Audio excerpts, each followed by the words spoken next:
I'm Molly Martinez outside the Department of Public Safety, where Monday a working group met to look into the handling of the Richard Strauss case at Ohio State University. They say this group's objective is to A, find out why this case was so mishandled for so many years, and also to make sure that this never happens again. Unfortunately, they hit a little bit of a snag today.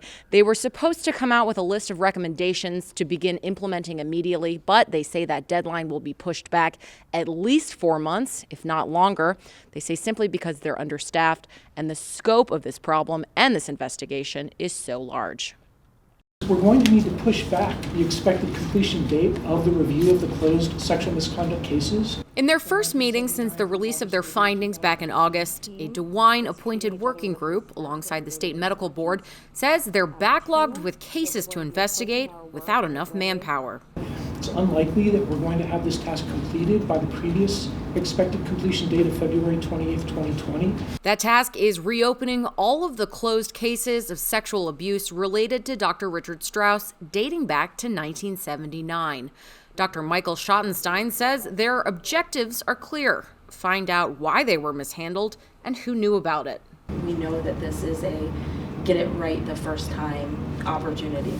One of those people alleged to have known about it is Ohio Congressman Jim Jordan.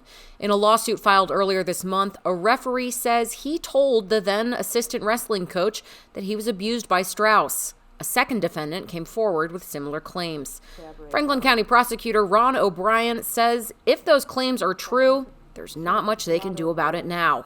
Their statute of limitations has expired on anyone that may have had a duty to report. He says because of that, they're focusing the investigations on doctors who may have known about the abuse and who are still practicing. If you are a licensee, that is a doctor that would have learned back in the mid-90s what Dr. Strauss was doing and failed to report it to the medical board, then that's a violation of restrictions on your license. In order to expedite this process, the board is looking to bring in additional law enforcement officials and victims advocates.